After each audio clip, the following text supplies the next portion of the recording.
नारी तो नारायणी को जीवंत रूप में उतारने वाली ज्योति हमारे साथ हैं। दिल्ली पुलिस में एएसआई के पद पर तैनात ज्योति, जिन्होंने 1 से लेकर के 155 बच्चों को ढूंढने का लंबा सफ़र तय किया।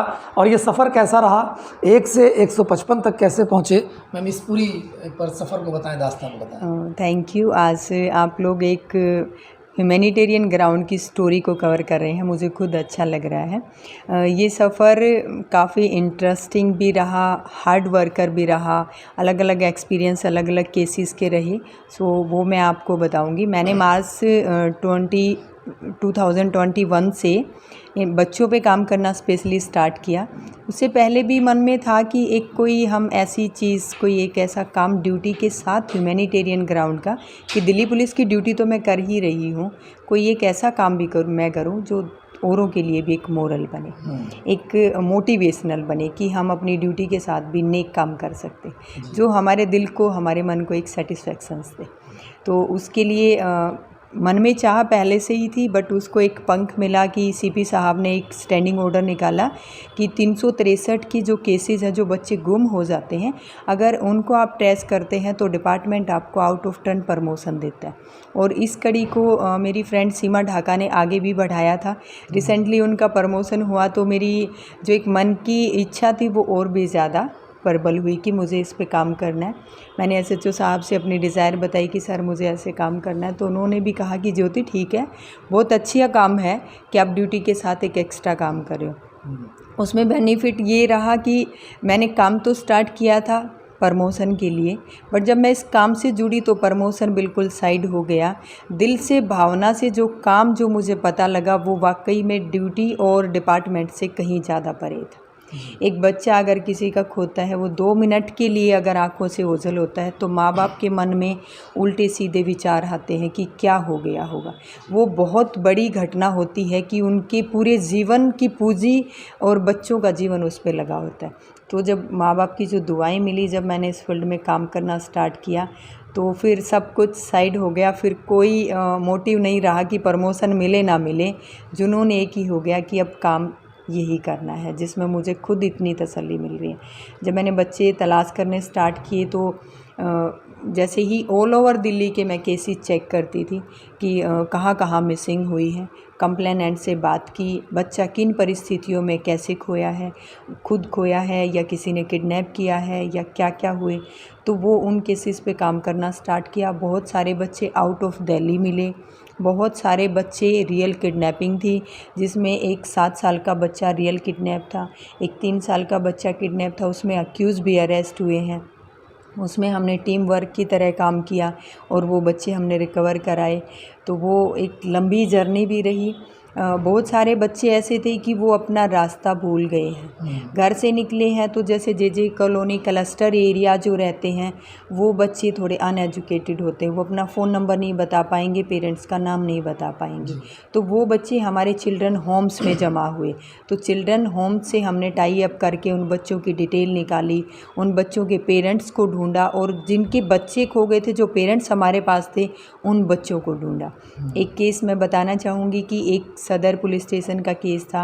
बच्चा 1 साल से मिसिंग था और वो होम में जमा हो गया था, लेकिन उसकी कोई एफआईआर रजिस्टर्ड नहीं थी। पेरेंट्स को लगता था कि भाई बच्चा खो गया है, मर गया है, तो उन्होंने पुलिस में कोई रिपोर्ट दर्ज नहीं कराई। किसी आप जैसे शुभचिंतक ने जब उनको कहा कि आप थाने में जाओ, अपनी रिपोर्ट दर्ज कराओ, तो उन्होंने रिपोर्ट दर्ज कराई। तो एसएचओ साहब की खुद ये वर्डिंग थी, मेरे से बात हुई कि 1 साल से मिसिंग बच्चा है, मैं कहाँ से ढूंढ के लाऊंगा। तो मैंने कहा सर कोई बात नहीं, मैं ढूंढूंगी, कि एक कोशिश मैं पूरी करूंगी कि बच्चा खोया है वो मिले ज़रूर। तो उसके लिए फिर मेरा सबसे पहले ये था कि बच्चा 1 साल से गायब है, तो वो कहीं गली में नहीं मिलेगा, किसी पार्क में नहीं मिलेगा। सबसे पहले मैंने जितने भी चिल्ड्रन होम्स थे उनमें मैंने ढूंढा। तो प्रॉब्लम ये आई, पेरेंट्स के पास बच्चे की कोई फ़ोटो नहीं थी। तो मैंने पेरेंट्स से बात करके उनका स्केच बनवाया कि आपका बच्चा किस टाइप का था। वो स्केच मैंने लिया और वो मैंने होम्स में पर्सनली विज़िट कर करके उनको दिखाया। तो एक बच्चा मैच हुआ, उनसे मिलता जुलता, मैंने उसकी फ़ोटो ली।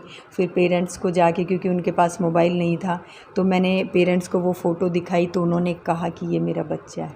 फिर पेरेंट्स को लेके वापस होम में आई, उनको मिलवाया तो जो उसकी माँ थी उसका ये कहना था कि आप मेरे लिए भगवान बन के आ गए, मैंने तो उम्मीद छोड़ दी थी मेरा बच्चा मरे।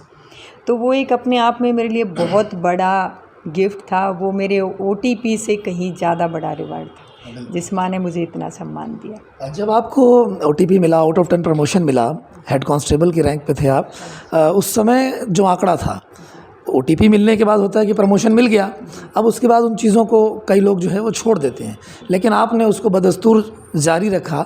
आज वो आंकड़ा कहाँ तक पहुँचा है और आगे की टारगेट कहाँ लेकर के चल रहे हैं? सर आज वो आंकड़ा 155 से आगे बढ़ चुका है। अब मैं काउंट नहीं करती हूँ कि कितना हो गया है। अब मेरा मोटिव एक ही है कि जो इतना अच्छा एक नेक काम हुआ है मेरी ड्यूटी के साथ, मैं उसे आगे कंटिन्यू रखूँ। आज भी पुलिस स्टेशन से, पेरेंट्स से, जिन पेरेंट्स के मैंने बच्चे ट्रेस किए, उनके पड़ोसियों के साथ भी अगर घटना होती है वो मेरे पास फ़ोन करते हैं। वो थाने में जाने से भी पहले मेरे पास फ़ोन करते हैं, मैडम हमारे पड़ोसी का बच्चा गुम हो गया है, आप हेल्प करो। तो वो मेरे लिए कहीं ज़्यादा एक बढ़ के काम हो गया है, इसलिए मैं इसे अभी कंटिन्यू कर रही हूँ। और मेरा जो जूनियर स्टाफ है मैं उनको भी मोटिवेट करती हूँ कि ये बहुत अच्छा काम है, दिल को इतना सुकून मिलता है, इतनी तसल्ली कि आप ये काम करो। और मुझे खुशी भी है कि बहुत सारा स्टाफ मेरे से बात भी करता है कि मैम हम कैसे बच्चे ट्रेस करें, कैसे इन केसेस पे काम करें, तो मैं उनको गाइडलाइन भी देती हूँ और उनको मैं आगे भी बढ़ा रही हूँ कि वो भी मोटिवेट हों। और दिल्ली पुलिस की जो एक स्लोगन हम दे रहे हैं कि दिल की पुलिस दिल्ली पुलिस, वाकई में हम उसको साबित कर पाएँ कि हम दिल की पुलिस। महिला होने के नाते आपको घर में भी समय देना होता होगा, और ड्यूटी के बाद का ये सारे काम जो आपने बताया कि भाई ड्यूटी से अलग हट करके, अपने थानों से अलग हट करके दिल्ली में जहाँ पर भी बच्चे खोए होते हैं, लापता होते हैं, उनको आप तलाश करते हैं। इस पूरी चीज़ों को, ड्यूटी, सामाजिक जिम्मेदारी और घर, इनको मैनेज करने में कितनी दिक्कतें आई उस दौरान?